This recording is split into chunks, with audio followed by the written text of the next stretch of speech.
Video ആയിട്ടാണ് ഞാൻ വന്നേക്കുന്നത്. ഇവനാണ് നമ്മുടെ താരം. ബാഗ് കൊണ്ട് എന്ത് ഡിഫറെന്റ് എന്നല്ലേ? അതായത് ഇവന്റെ ഈ സിബ് കണ്ടില്ലേ, എപ്പോഴൊക്കെ ഞാൻ റീസ്റ്റിച്ച് ചെയ്ത് വെച്ചാലും ഇതിങ്ങനെ ഒരു ഫോഴ്സിൽ വലിക്കുന്ന സമയത്ത് അതിന് ഇളകി പോരാളാ പതിവ്. സോ അതൊന്ന് പെർമനന്റ്ലി വെക്കണം എന്നുണ്ടെങ്കിൽ നല്ല രീതിയിൽ ഇവിടെ സ്റ്റിച്ച് ചെയ്യേണ്ടി വരും. അപ്പൊ ഇവിടെ സ്റ്റിച്ച് മാർക്കും വരും.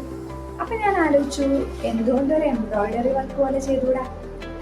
എംബ്രോയിഡറി ഡിസൈൻ ആവുമ്പോൾ ഇവിടെ സ്റ്റിച്ച് മാർക്ക് വന്നാലും അതൊരു വൃത്തികേടായിട്ട് വരില്ല, ഒരു എസ്തെറ്റിക് ലുക്ക് ഉണ്ടാവുകയും ചെയ്യും. അപ്പം അങ്ങനെ ചെയ്യാമെന്ന് വിചാരിച്ചു. പിന്നെ ഈ എംബ്രോയിഡറി ഡിസൈനെ കുറിച്ചൊക്കെ ഞാൻ പറയുന്നെങ്കിലും എനിക്ക് വളരെ ബിഗിനേഴ്സ് ലെവൽ നോളജ് മാത്രമേ ഇതിനെ പറ്റിയിട്ടുള്ളൂ. അതും പണ്ട് കോവിഡ് ടൈമിൽ ഒരു ഓൺലൈൻ ക്ലാസ് കണ്ടിരുന്നു. പിന്നെ ഇങ്ങനെ ഒരു ഐഡിയ തോന്നിയപ്പോൾ ഞാൻ ജസ്റ്റ് ഒന്ന് ഫ്ലവറൊക്കെ മേക്ക് ചെയ്യുന്ന എങ്ങനെയാണെന്ന് നോക്കി വെച്ചിട്ടുണ്ടായിരുന്നു. അതിൻ്റെ ഒരു നോളജ് വെച്ചിട്ട് വേണം ഇത് ചെയ്യാൻ. എത്രത്തോളം സക്സസ് ആവും ഇല്ല എന്നുള്ളത് എനിക്കൊരു ഉറപ്പില്ല. പക്ഷെ സക്സസ്ഫുൾ ആവുകയാണെങ്കിൽ ഞാൻ അത് എന്തായാലും അപ്ലോഡ് ചെയ്തിരിക്കും അല്ലേ? അപ്പോൾ അതൊന്ന് ട്രൈ ചെയ്ത് നോക്കാം. ഫസ്റ്റ് എന്താ ചെയ്യേണ്ടത്, ഈ ബാഗിനെടുത്തിട്ട് ഇതിനകത്ത് കെട്ടണം. ഇത് കുറച്ച് ബുദ്ധിമുട്ടായിരിക്കും, കാരണം നോർമലി എംബ്രോയിഡറി ചെയ്യുന്ന ക്ലോത്തൊക്കെ അല്ലേ ഇതിനകത്ത് വെക്കാം.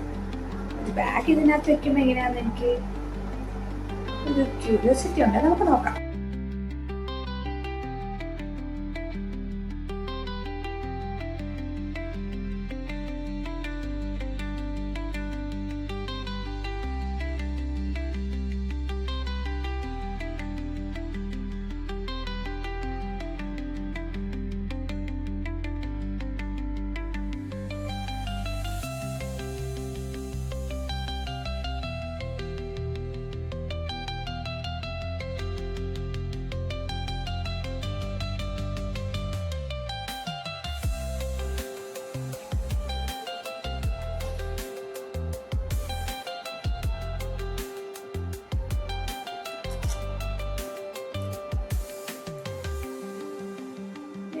മാക്സിമം സ്ട്രെച്ച് ചെയ്ത്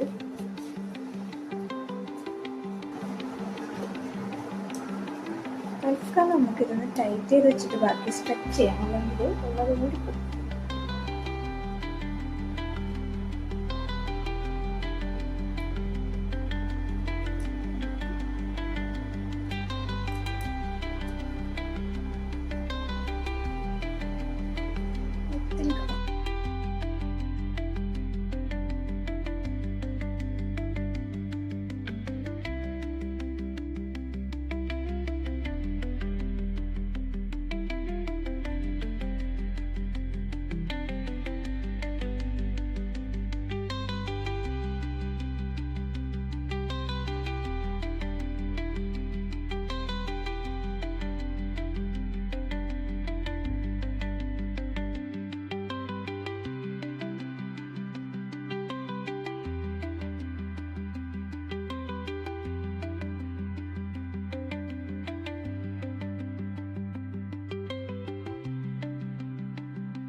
സിപ്പ് ആദ്യം തന്നെ ഇടാം, അതല്ലെന്നുണ്ടെങ്കിൽ പിന്നെ ഇത് കയറാൻ ഭയങ്കര പാടാണ്.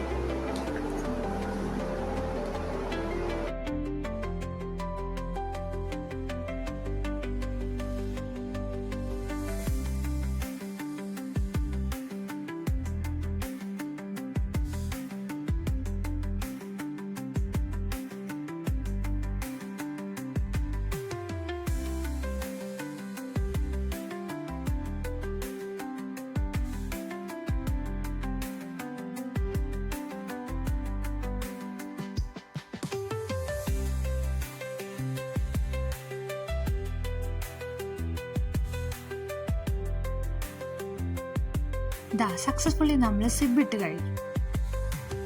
ഇനി ഈ ഒരു പോർഷനിലാണ് നമ്മൾ ആ ഡിസൈൻ ചെയ്യേണ്ടത്.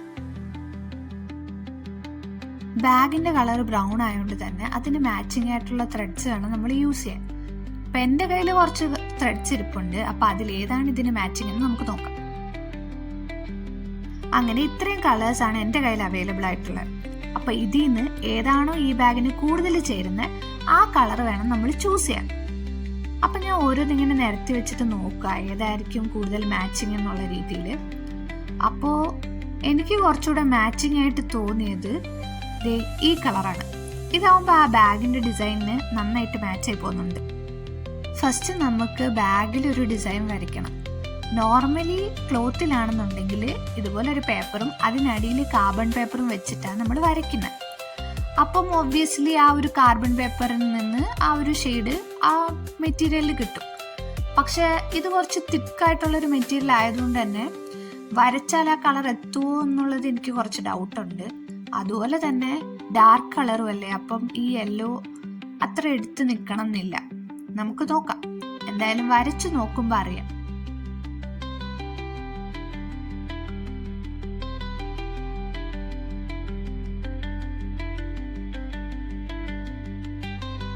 ഈ ഒരു പോർഷനിലാട്ടോ നമ്മുടെ മെയിൻ സ്റ്റിച്ച് നമ്മൾ ഫോക്കസ് ചെയ്യണേ. ആ നടുക്ക് ഞാൻ ജസ്റ്റ് ഒന്ന് സിബൊന്ന് ഷെയ്ഡ് ചെയ്ത് വെച്ചു എന്നുള്ളൂ, സിബിന്റെ ഭാഗം മനസ്സിലാവാൻ. അപ്പം മുകളിലത്തെ പോർഷൻ സിബിന്റെ മേളത്തെ ലെയറിനെയും താഴത്തെ പെറ്റിൽ സിബിന്റെ ലോവർ ലെയറിനെയും സ്റ്റിച്ച് ചെയ്തെടുക്കണം. അതാണ് എൻ്റെ ഒരു ഐഡിയ.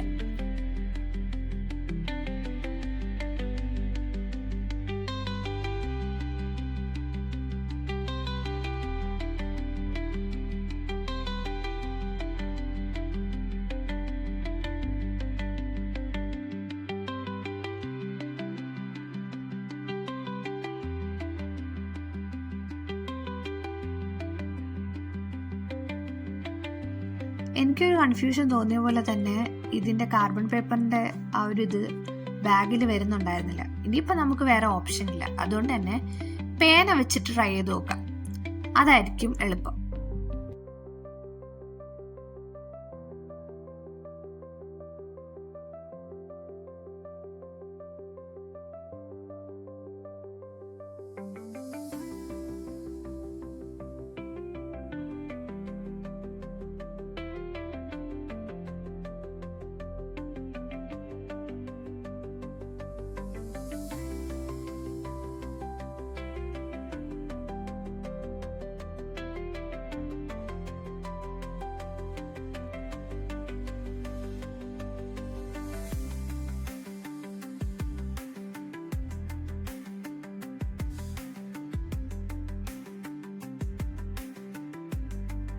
അങ്ങനെ ഒരു ചെറിയ ഫ്ലവർ ഡിസൈൻ കഴിഞ്ഞു. നമുക്കിതിനൊരു സെന്റർ വട്ടം കൂടി കൊടുക്കാം.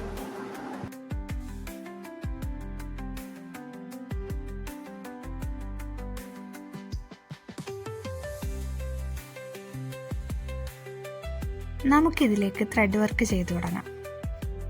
6 എണ്ണം ഒരുമിച്ചുള്ള ഈ ത്രെഡിന് ഞാൻ 3ആയിട്ട് സ്പ്ലിറ്റ് ചെയ്തിട്ടാട്ടോ ചെയ്യുന്നത്. അതായിരിക്കും കുറച്ചുകൂടി എളുപ്പം. ഞാനിപ്പം ചെറിയൊരു ലെങ്തിൽ എടുക്കുന്നുള്ളൂ, ബാക്കി ചെയ്ത് കഴിഞ്ഞിട്ട് ആഡ് ചെയ്യാം. കൊരുത്തും. അപ്പോൾ സ്റ്റാർട്ട് ചെയ്യാം. ഫസ്റ്റ് നമുക്കപ്പോൾ ബാക്കിൽ നിന്ന് തുടങ്ങാം. അതാവുമ്പം ഈ കെട്ട് ബാക്ക് സൈഡിൽ വരും. അങ്ങനത്തെ രീതിയിൽ ചെയ്യാം.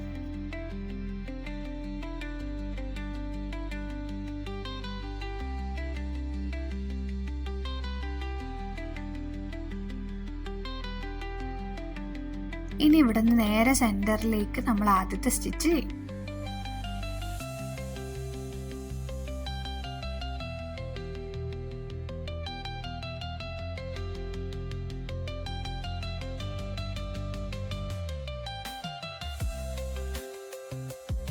ഇത് ചെയ്യുമ്പോൾ ശ്രദ്ധിക്കേണ്ട എന്താണെന്ന് വെച്ചാൽ ഏറ്റവും മുന്നേ നമ്മൾ ഏതാണോ സ്റ്റിച്ച് ചെയ്തത് അതിനെക്കാട്ടി ഒരു ഇച്ചിരി താഴേക്ക് വേണം അടുത്ത സ്റ്റിച്ച് ചെയ്യാൻ. എങ്കിൽ മാത്രമേ ആ ഒരു പാറ്റേൺ പോലെ തോന്നിക്കുള്ളൂ ഫ്ലവറിൻ്റെ.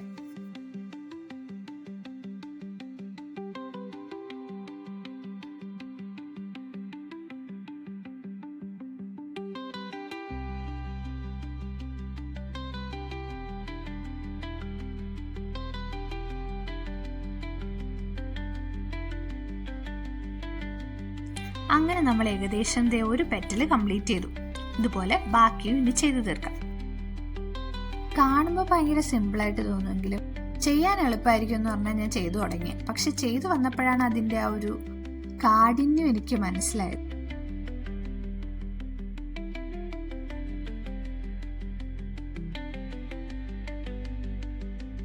പിന്നെ ഇത് നോർമൽ സ്റ്റിച്ച് പോലെ അല്ലാത്തതുകൊണ്ട് തന്നെ ഒരറ്റം മാത്രമല്ലേ കെട്ടിടത്തുള്ളൂ. അതുകൊണ്ട് തന്നെ ഇടയ്ക്കിടയ്ക്ക് സൂചിയിൽ നിന്ന് നൂലിങ്ങനെ ഇറങ്ങി വരും. പിന്നെ അതിട്ടിട്ട് വീണ്ടും ചെയ്യാന്നുള്ളതാണ് ഏറ്റവും വലിയ ടാസ്ക്.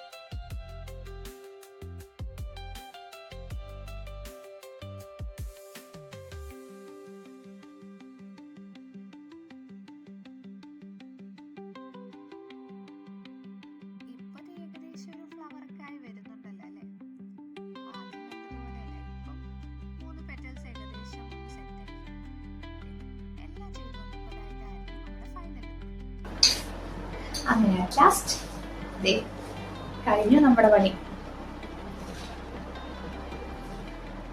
കണ്ടില്ലേ, കുറെ നേരം അങ്ങനെ ചെയ്തുകൊണ്ടിരുന്നപ്പോഴത്തേക്കും കൈ ആകെ വേദനിച്ചു. പിന്നെ ഞാൻ കുളിച്ച് ഫ്രഷായി വന്നിട്ട് ബാക്കി കൂടെ കംപ്ലീറ്റ് ചെയ്തു. ഇപ്പതാ നോക്ക്, എത്ര ഫോഴ്സിന് വലിച്ചാലും സിബു പോയില്ല. കണ്ടില്ലേ, എങ്ങനെയുണ്ട്? നിങ്ങൾക്ക് ഇഷ്ടമായോ? ഈ ഒരു കളറ് ഈ ഒരു ബാഗിന്റെ കളറുമായിട്ട് മാച്ച് ആവുന്നത് കൊണ്ട് തന്നെ അങ്ങനെ ഇത് ചെയ്തിട്ടുണ്ടെന്ന് വലുതായിട്ട് തോന്നില്ല. അടുത്ത് വന്ന് നോക്കുമ്പോൾ മാത്രമേ അത് അറിയത്തുള്ളൂ. എനിക്ക് ഭയങ്കര ഇഷ്ടമായി. നിങ്ങൾക്ക് ഇഷ്ടമായെങ്കിൽ പറയണേ. പിന്നെ നിങ്ങളുടെ വീട്ടിലും ഇതുപോലെ ഏതെങ്കിലും നല്ല ബാഗുകൾ ചെറിയ കംപ്ലൈൻറ്റ്സ് ആയിട്ട് ഇരിക്കുകയാണെങ്കിൽ, എസ്പെഷ്യലി സിബിൻ്റെ ഇതേപോലെ മെയിൻ കാണുന്ന ഭാഗത്ത് തന്നെ ഇങ്ങനെ എന്തെങ്കിലും പ്രശ്നമായിട്ടിരിക്കണേ, നിങ്ങൾ ഇതുപോലെ ചെയ്താൽ മതി കേട്ടോ. അപ്പോൾ കണ്ടില്ലേ, കുട്ടപ്പനെ നമ്മുടെ ബാഗ്. അപ്പോൾ അത്ര ഉണ്ടായിരുന്നു വീഡിയോ. ബൈ.